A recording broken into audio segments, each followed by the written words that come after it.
Hi, cook with ശ്രുതിയിലേക്ക് എല്ലാവർക്കും സ്വാഗതം. ഇന്ന് ഞാനിവിടെ തയ്യാറാക്കാൻ പോകുന്നത് വെജ് ഓംലെറ്റ് ആണ്. ഇത് വളരെ ഈസി ആയിട്ട് തയ്യാറാക്കാൻ പറ്റുന്ന ഒരു ഡിഷാണ്. ഇതിനായിട്ട് ഞാനിവിടെ ഒരു 4 എഗ്ഗ് എടുത്തിട്ടുണ്ട്. പിന്നെ ഇതിലേക്ക് ഒരു പിടി ചീര അരിഞ്ഞതെടുത്തിട്ടുണ്ട്. അതുപോലെ തന്നെ ക്യാബേജ് അരിഞ്ഞതും 1 കപ്പ് എടുത്തിട്ടുണ്ട്. ക്യാപ്സിക്കം ഒരു പിടി അരിഞ്ഞതെടുത്തിട്ടുണ്ട്. അതുപോലെ തന്നെ ഒരു ചെറിയ ക്യാരറ്റ് ഗ്രേറ്റ് ചെയ്തെടുത്തിട്ടുണ്ട്. പിന്നെ ഇതിലേക്ക് ആവശ്യത്തിന് ഉപ്പ് വേണം. അതുപോലെ തന്നെ ഇതിൻ്റെ എരിവിന് ആവശ്യത്തിനുള്ള കുറച്ച് കുരുമുളക് പൊടിയും വേണം. വെജിറ്റബിൾസൊക്കെ നിങ്ങളുടെ ഇഷ്ടത്തിന് ഇഷ്ടമുള്ള വെജിറ്റബിൾസ് ചേർക്കാം. അതിൻ്റെ അളവും നിങ്ങൾക്ക് കൂട്ടുകയോ കുറയ്ക്കുകയോ ചെയ്യാം. വെജിറ്റബിൾസ് കൂട്ടുന്നതിനനുസരിച്ചിട്ട് എഗ്ഗിൻ്റെ അളവ് കൂട്ടി കൊടുക്കണം. പിന്നെ ഇനി ഇതിലേക്ക് ആവശ്യമുള്ളത് വെളിച്ചെണ്ണയാണ്. വെളിച്ചെണ്ണ ആവശ്യമുണ്ട്. പിന്നെ അതുപോലെ തന്നെ ഒരു 4 അല്ലി വെളുത്തുള്ളി ചെറുതായി ചോപ്പ് ചെയ്തെടുത്തിട്ടുണ്ട്. പിന്നെ അതുപോലെ ഒരു 3 പച്ചമുളക് വേണം. പിന്നെ വേണ്ടത് മൈദയാണ്, ഓൾ പർപ്പസ് ഫ്ലോർ.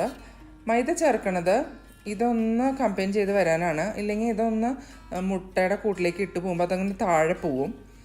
അതില്ലാതിരിക്കാനാണ് മൈദ ചേർക്കണത്. അപ്പോൾ ഇതിൻ്റെ വെജിറ്റബിൾസൊക്കെ ഒന്ന് വഴറ്റിയെടുക്കാനായിട്ട് ഞാനിങ്ങനെ ഒരു കടായി വെച്ചിട്ടുണ്ട്. അതിലേക്ക് കുറച്ച് ഓയിൽ ഒഴിച്ചു കൊടുക്കാം. ഞാനിവിടെ സൺഫ്ലവർ ഓയിലാണ് ചേർത്തിരിക്കുന്നത്. നിങ്ങൾക്ക് വെളിച്ചെണ്ണയിൽ വേണമെങ്കിൽ വെളിച്ചെണ്ണയിൽ ചെയ്തെടുക്കാം. അതിലേക്ക് ചൂടായി വരുമ്പോൾ നമ്മൾ അരിഞ്ഞു വെച്ചിരിക്കുന്ന വെജിറ്റബിൾസ് എല്ലാം ആഡ് ചെയ്ത് കൊടുക്കാം. ഞാനിപ്പോൾ ക്യാബേജും ക്യാരറ്റും അതുപോലെ തന്നെ ക്യാപ്സിക്കവും ആഡ് ചെയ്ത് കൊടുക്കുകയാണ്. ചീര അവസാനം മാത്രം ചേർത്താൽ മതി. ചീര ആദ്യം ചേർത്ത് കഴിഞ്ഞ് കഴിഞ്ഞാൽ ഇതെല്ലാം വാടി വരുന്നതിന് മുമ്പേ ചീര അങ്ങ് കുഴഞ്ഞു പോവും. അപ്പോൾ ഇതെല്ലാം ഒരുവിധം വഴന്ന് വന്നതിന് ശേഷം മാത്രം ചീര ചേർത്താൽ മതി. അപ്പോൾ ഇതൊന്ന് സോട്ട് ചെയ്ത് കൊടുക്കാം. ഒന്ന് വാടി വന്നു കഴിഞ്ഞാൽ നമുക്ക് അതിലേക്ക് അരിഞ്ഞു വെച്ചിരിക്കുന്ന വെളുത്തുള്ളി ചേർത്ത് ഒന്ന് മിക്സ് ചെയ്തെടുക്കാം.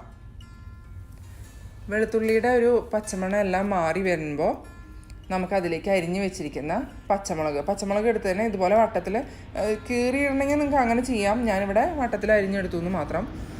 അങ്ങനെ അരിഞ്ഞ് ഇട്ടത് ചേർത്ത് കൊടുക്കാം. പിന്നെ ഇനി ഇതിലേക്ക് ആവശ്യത്തിനുള്ള ഉപ്പ് ചേർത്ത് കൊടുക്കാം. പിന്നെ ഞാനിവിടെ 1 ടീസ്പൂണോളം പെപ്പർ പൗഡർ ചേർത്ത് കൊടുക്കുന്നുണ്ട്. പെപ്പർ പൗഡറും ഒക്കെ നിങ്ങളുടെ ഇഷ്ടത്തിനനുസരിച്ചിട്ട് എരിവിനനുസരിച്ചിട്ട് ചേർത്ത് കൊടുക്കാം. ഇനിയിപ്പോൾ ഈ സമയത്ത് ഞാനിവിടെ ചീര ചേർത്ത് കൊടുക്കുകയാണ്. മറ്റ് വെജിറ്റബിൾസ് എല്ലാം ഒരുവിധം ഒന്ന് 3/4 ഭാഗത്തോളം ഒന്ന് വാടി വന്നിട്ടുണ്ട്. അപ്പോഴാണ് നമ്മൾ ചീര ചേർക്കുന്നത്. ചീര പെട്ടെന്ന് വാടി കിട്ടും. അതുകൊണ്ട് അവസാനം ചീര ചേർത്താൽ മതി. ഇനി ഇതൊന്ന് വഴറ്റിയെടുക്കാം. ഇപ്പോൾ ഇവിടെ എല്ലാം വഴന്നു വന്നിട്ടുണ്ട്. ഇനി നമുക്ക് ഇതൊന്ന് തീ ഓഫ് ചെയ്ത് വെച്ച് ജസ്റ്റ് ഒന്ന് ചൂടാറാനായിട്ട് വെക്കാം. അങ്ങനെ ജസ്റ്റ് ഒന്ന് ചൂടാറി കഴിഞ്ഞിട്ട് ഇതിലേക്ക് നമുക്ക് എടുത്തു വെച്ചിരിക്കുന്ന മൈദ ചേർത്ത് കൊടുക്കാം. ഞാനിവിടെ 1 ടീസ്പൂൺ മാത്രമേ ചേർക്കണുള്ളൂ.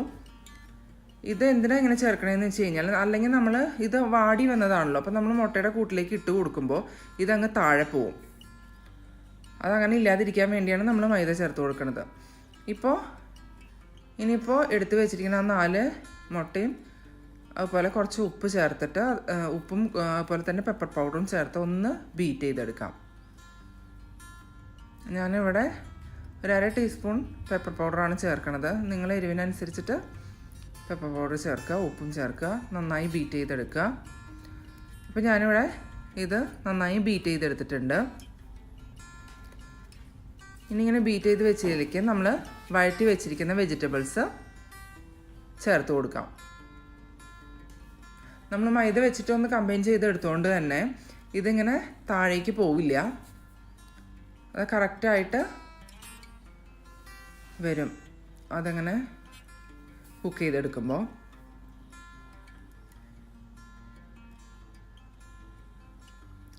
ഇപ്പോൾ അതെല്ലാം നന്നായിട്ട് മിക്സ് ചെയ്ത് എടുത്തിട്ടുണ്ട്.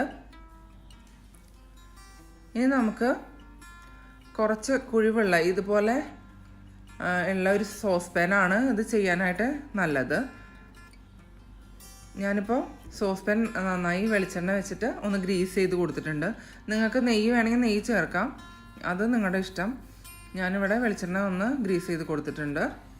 ഇനി ഇതിലേക്ക് നമ്മൾ തയ്യാറാക്കി വെച്ചിരിക്കുന്ന വെജിറ്റബിൾസിൻ്റെയും മുട്ടയുടെയും കൂട്ട് ഒഴിച്ചു കൊടുക്കാം. അത് ഒഴിച്ചൊന്ന് അതിൻ്റെ പാകത്തിന് ഒന്ന് നിരത്തി കൊടുക്കണം. എല്ലാ ഭാഗവും ഒരുപോലെ വരുന്ന രീതിയിൽ സ്പൂണ് വെച്ചിട്ട് ഒന്ന് എല്ലായിടത്തേക്കും ഒന്ന്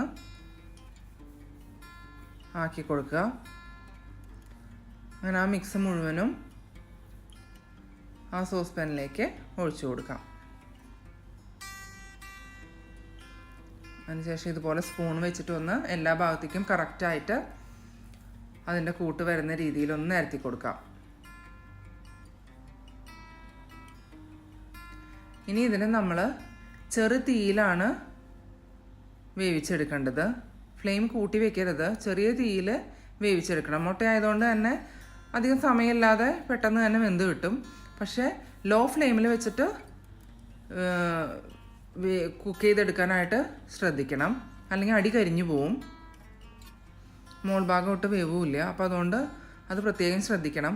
നിങ്ങൾക്ക് അങ്ങനെ ഒരു ഡൗട്ട് ഉണ്ടെങ്കിൽ വേറൊരു പാൻ വെച്ച് ചൂടാക്കി അതിൻ്റെ മുകളിൽ വെച്ചിട്ട് കുക്ക് ചെയ്തെടുക്കാം. ഇവിടെ ഞാനിപ്പോൾ ലോ ഫ്ലെയിമിൽ വെച്ചിട്ട് കുക്ക് ചെയ്തെടുത്തു.